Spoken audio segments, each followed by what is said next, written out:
Welcome to the 1.5 Degrees Show, a platform that shares everything and anything that is related to climate change in Zimbabwe, in Africa, and in the globe.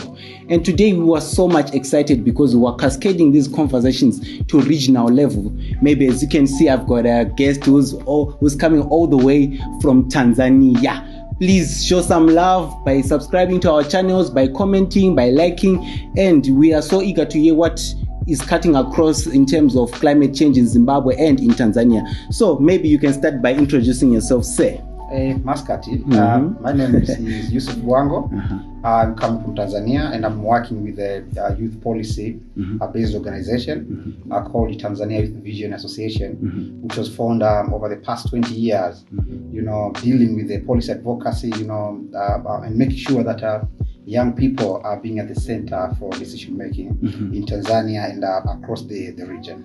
Yeah, thank you so much for that introduction. Maybe as we go deeper into the conversation, we would want to talk about just transition. Maybe specifically how youth are finding their spaces in just transition. Maybe so as to kickstart, why do you think it is important to find youth talking about issues of just transition? Okay, starting by the African population, African population is youthful.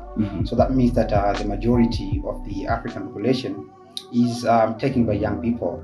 So if we don't plan or include this majority of a group, that means a lot of opportunities and a lot of the future will be lost in Africa. Yes. So this is why we need, we really need to make sure that young people are being at the center for each and everything.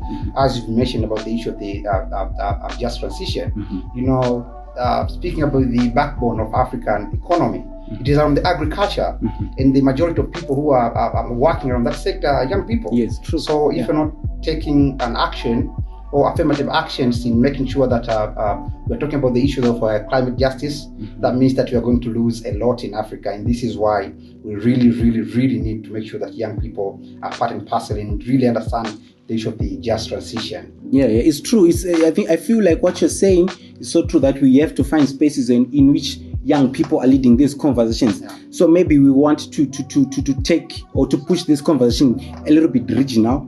I know in Zimbabwe we've got our policies, we've got our strategies of involving the youth, but in the Tanzanian context, what do you feel or do you think are the challenges that are faced by youth in trying to find these spaces? Actually in Tanzania, youth have been scattered. We've been divided by our colors.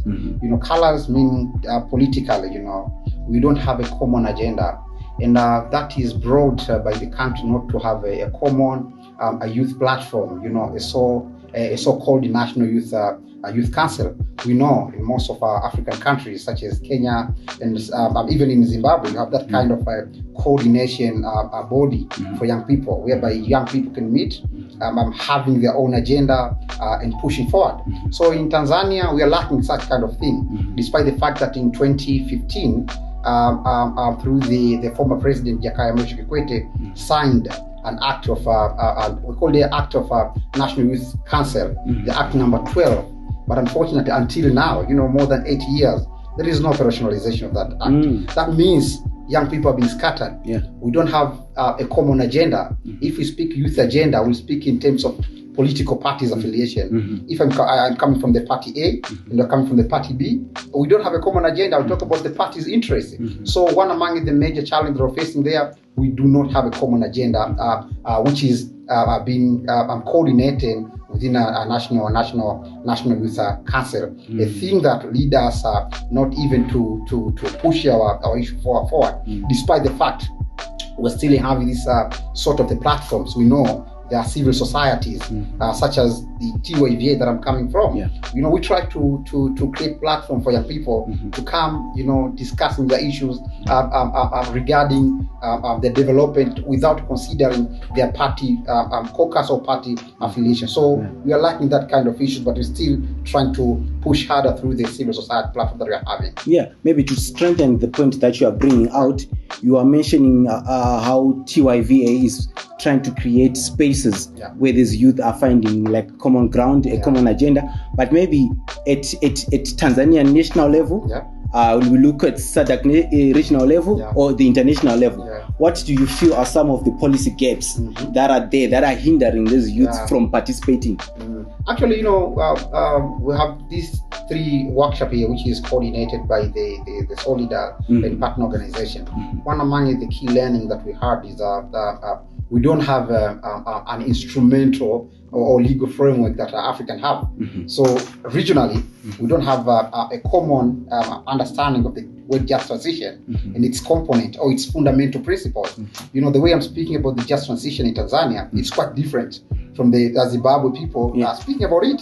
So that means that we are lacking that sort of the having a so-called a legal instrument or legal framework or a common agenda. It can be a sort of protocol around the just transition. So a thing that made us not even having that kind of a common voice. So in terms of regional, starting from the SADC to the African Union, we do not have that kind of thing, which is coordinating and makes us having those kind of agendas which have communalities and stuff like that one. So we are lacking that kind of issue in Africa. I can definitely see where you're coming from. I can see the need of having one common language, one common agenda. But maybe let's bring it closer to home within the African context, because when you're looking at climate change, there's the global north, there's the global south discussions where the poor are saying pay us, the rich are saying, there are a lot of conversations that are happening. But what do you think the youth within the SADC area specifically can do to collaborate? Or maybe there are already collaborations that are there. Could you then highlight them or bring them to light? I'll start with this platform that we have here. The Solidar platform on just transition.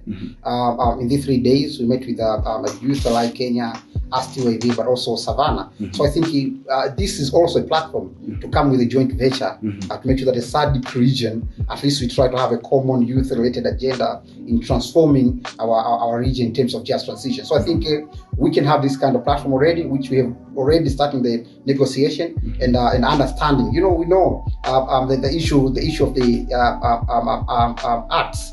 We've been hearing it since day one we were here. And a good thing is that one among the core model or methodology that Savannah Trust is doing is connecting young people through arts. So I think we can use that issues or we can use that models across the region to ensure that young people are really being fed with this agenda. So I think we see there is an avenue to work together, specifically in maybe a so-called advocacy.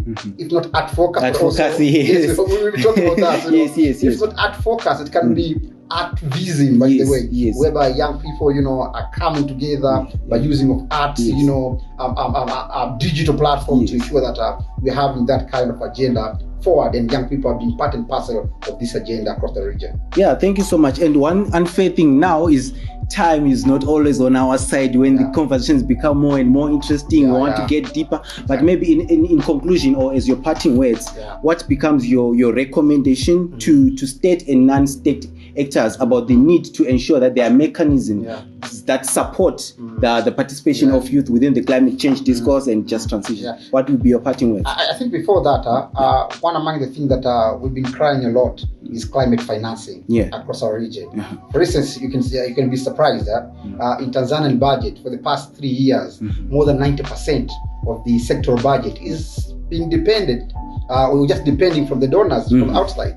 That means if you have climate challenges across our country, we will not solve that by our own currency. So there is a need of injecting a so-called domestic resource mobilization to ensure that we're using our own tax that we're paying. We are just being justice for the people's money to ensure that we are having these kind of solutions together and we solve our own issues. So one among the recommendations is climate financing. We really need to mobilize our own resources to ensure that we are going to solve our own challenge. That one. But pertaining the youth now, I think it is a right time now to come together, despite we have these kind of regional blocks, stuff like that. But as far as we are running the region, we are the larger group of a regional population, then there is a need of having a common understanding and common agenda, because the challenge that we're facing now in Zimbabwe are the same challenges that fellow young people are facing in Tanzania and Kenya. So why can't we have a